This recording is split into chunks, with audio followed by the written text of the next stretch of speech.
3 छात्रों की मौत पर कहीं गम, कहीं गुस्सा तो कहीं आंसू नजर आ रहे हैं। यूपी की श्रेया यादव, तेलंगाना की तान्या सोनी और केरल के नेविन डॉल्विन इस हादसे का शिकार हो गए हैं। साफ नजर आ रहा है कि इमारत के मालिक और नगर निगम के अधिकारियों की ओर से लापरवाही बरती गई है। सरकार ने इस तरफ ध्यान नहीं दिया, लेकिन सवाल एक ही है, जिम्मेदार कौन? दिल्ली बिल्डिंग के बेसमेंट में ऐसे हजारों इंस्टीट्यूट, दुकानें हैं। आखिर नियम क्या है इसके और जिम्मेदारी लेने से क्यों भाग रहे हैं सभी? हालांकि हादसे के बाद प्रशासन जागा है।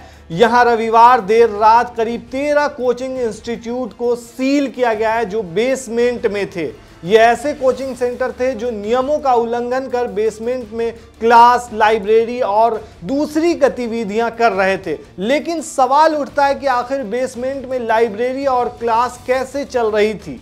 ये कोई गांव देहात का इलाका नहीं है, सेंट्रल दिल्ली है। वहीं यहां पढ़ाई करने वाले आईएएस ऑफिसर बनते हैं। ऐसे में यहां नियमों की अनदेखी।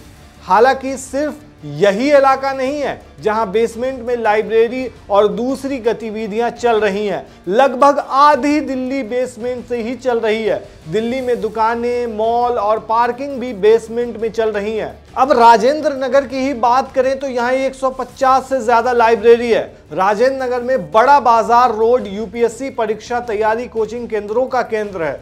बुनियादी ढांचे की कमियों के कारण क्षेत्र में रहने वाले हजारों यूपीएससी उम्मीदवारों का जीवन हर दिन खतरे में रहता है। यहाँ bureaucrats library, Usha library, Bajiram library, Durga library, Shri Ram library और पेज वन लाइब्रेरी सहित कई लाइब्रेरी इलाके में रेजिडेंशियल बिल्डिंग के बेसमेंट में है। बताया जा रहा है कि इन इलाके में लगभग 150 छोटी बड़ी लाइब्रेरी इमारतों के बेसमेंट में चल रही हैं। इन लाइब्रेरी में हजारों छात्र रोजाना आते हैं। ऐसे में आने वाले समय में कब कोई हादसा हो जाए कोई नहीं जान सकता है। वहीं राव के आईएएस स्टडी सर्किल में शुरू में दावा किया कि बाढ़ वाले बेसमेंट में केवल स्टोर की जगह थी। हालांकि आगे की जांच और शवों की बरामदगी से पता चला कि बेसमेंट का उपयोग लाइब्रेरी के रूप में किया जाता था। साथ ही इंस्टीट्यूट के सदस्यों के लिए एक कमरा भी था। एमसीडी ने नियमों का उल्लंघन करने वाले कोचिंग केंद्रों के खिलाफ कार्रवाई तो शुरू कर दी है। दिल्ली सरकार की ओर से जारी एक बयान में कहा गया है कि नगर निगम की एक टीम रविवार को ओल्ड राजेंद्र नगर इलाके में अवैध रूप से संचालित कई कोचिंग सेंटर के बेसमेंट को सील करने पहुंची। रविवार देर रात तक जारी कार्रवाई के दौरान करीब 13 कोचिंग सेंटर को सील कर दिए गए हैं। इसमें IAS Gurukul, Chahal academy, Plutus academy, Sai trading, IAS Setu, toppers academy, Dainik Samvad, civils daily IAS, career power, 99 notes, Vidya Guru, guidance IAS और इजी फॉर आईएएस शामिल है। ऐसे लाइब्रेरियों को और ऐसे जो भी बेसमेंट थे इसे बंद करा दिया गया है। लेकिन सवाल ये उठता है कि आखिर बेसमेंट के लिए कुछ नियम है या नहीं? एमसीडी ने कुछ नियम तो बनाए होंगे ना। दरअसल बेसमेंट का इस्तेमाल कॉमर्शियल इस्तेमाल के लिए किया जा सकता है, लेकिन उसके कुछ नियम हैं।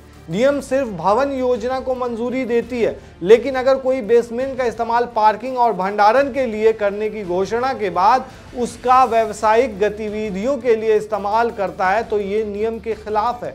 बेसमेंट का इस्तेमाल बिजनेस कामों के लिए सिर्फ कड़ी शर्तों का पालन करने के बाद ही संभव है। नियमों के मुताबिक बेसमेंट जहां बना है वहां का क्षेत्रफल कम से कम 1 हेक्टेयर होना ही चाहिए। वहीं एक्स अकाउंट एक नजर पर एक स्टूडेंट का बयान काफी ज्यादा वायरल हो रहा है। उसमें छात्रा ने कहा है कि ये बिल्डिंग सालाना करोड़ों की रुपए कमाती है। ऑनलाइन और ऑफलाइन दोनों तरह से यहाँ क्लास ली जाती है। इससे इनकी भारी कमाई होती है। इसके बावजूद यहाँ जैसे इंतजाम है वो काफी निंदाजनक है। यहाँ हर पीड़ित परिवार के लिए हम 5 करोड़ रुपए का मुआवजा मांग रहे हैं। इस इंस्टीट्यूट का टर्नओवर लगभग 300 करोड़ रुपए है। यूपीएससी की परीक्षा की तैयारी के लिए ये सबसे पुराने संस्थानों में से एक है।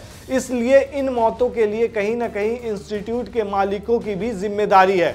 आप इस मसले से अपना हाथ ऐसे नहीं खींच सकते हैं। आप जवाबदेह हैं और आपको मुआवजा देना होगा, क्योंकि जिनकी जान गई है वो बहुत ब्राइट स्टूडेंट थे।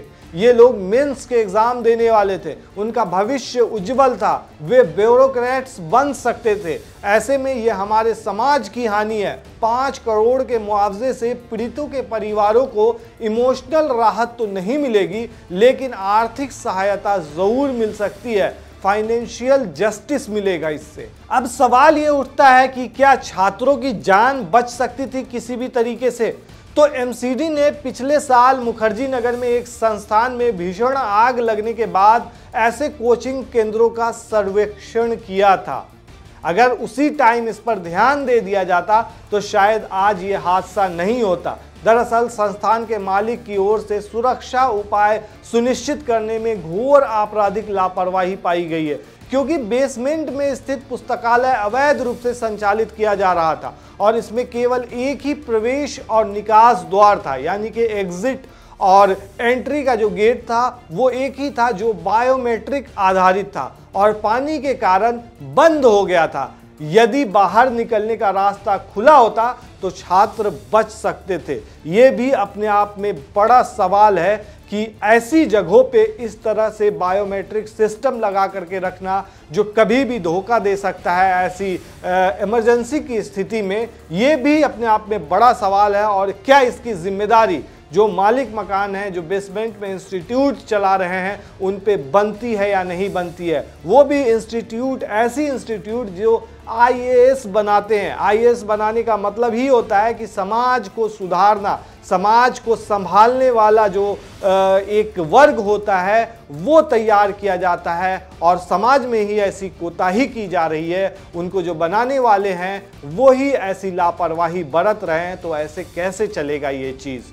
और इसकी जिम्मेदारी लेने से सभी क्यों भाग रहे हैं, यही अपने आप में बड़ा सवाल है। आप क्या कहते हैं दोस्तों इस पूरे मामले पर? हमें कमेंट में ज़रूर बताएं। शुक्रिया।